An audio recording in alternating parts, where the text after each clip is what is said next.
আজকে বাংলার পৌষ সংক্রান্তি। এই পৌষ পার্বণের দিনে বাংলার পৌষ মাসের শেষ দিনে এই উৎসব পালন করা হয়। এছাড়া ভারতীয় সংস্কৃতির উত্তরণের সূচনা হিসেবে পরিচিত একে শুভ সময় হিসেবে চিহ্নিত করা হয়। আসলে হেমন্তকালের এই দিনটিতে ধান নতুন ধান তুলে এই কিছু ধানের শীষ নিয়ে কিছু নির্দিষ্ট আচার অনুষ্ঠানের মাধ্যমে এই পৌষ পার্বণ পালন করা হয়ে থাকে। বাঙালি মনে করেন যে এই দিনটিতে লক্ষ্মী স্বয়ং নতুন শস্যের সাথে গৃহস্থের বাড়িতে প্রবেশ করেন।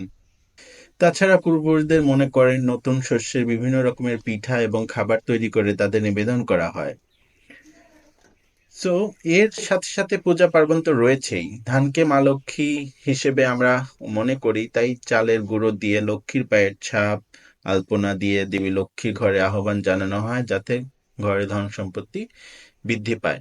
সো পৌষ পার্বণের এই দিনটিতে আমরা আলপনা দিচ্ছি, পিঠা বানাচ্ছি এবং অনেক সময় দেখা যাচ্ছে অনেক মজা করা হচ্ছে, সবাইকে নেমন্তন্ন দিয়ে খাওয়ানো হচ্ছে। সবাইকে অনেক ধন্যবাদ। এবং পৌষ পার্বণের এই দিনটিতে সবাই মজা করেন এবং পিঠা খান এবং সবাই সবাইকে সবার বাড়িতে আসেন, আমাদের বাড়িতেও চলে আসেন। আশা করি সবাই